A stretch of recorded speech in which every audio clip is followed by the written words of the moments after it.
jaamacadda Hargeysa ayaa si weyn u soo dhaweysay Professor Lumumba oo magac weyn ku leh aqoonta iyo waxbarashada qaaradda Afrika. agaasimaha waaxda xidhiidhada ee jaamacadda Hargeysa Maxamed Axmed Sulub oo ay wehelinayeen qaar ka mid ah macallimiinta iyo maamulka jaamacadda ayaa u faahfaahiyay professorka hawlaha jaamacadda Hargeysa qabato. Professor Lumumba jaamacadda Hargeysa waxa maanta aan briefing ku siinay ama warbixin aan ku siinay asaaskii jaamacadda Hargeysa qaybaha ka kooban tahay iyo mashaariicda jaamacaddu ay wado aan ku siinay xogaan ku siinay.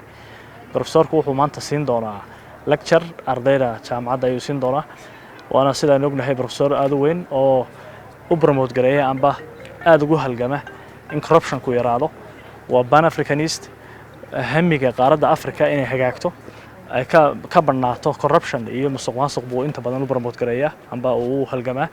marka professorka aad baan ugu soo dhaweynaa jaamacadda Hargeysa ardaydan lecture buu siin doonaa. Say how thankful I am because this is the first time that I'm visiting the University of Hargeisa.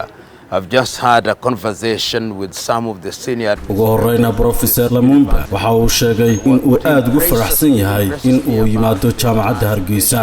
waa markii ugu horeysay ee aan soo booqdo jaamacadda Hargeysa.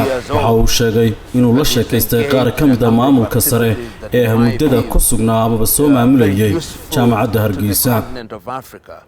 And going forward, I think what some of us can do is to be the crusader. waxaan aad u bogaadinayaa jiritaanka jaamacadda Hargeysa oo ah muddo kooban balse waxay macno weyn ku leedahay qaaradda Afrika iyadoo dadaal xooggan ilaa haatan ku wada.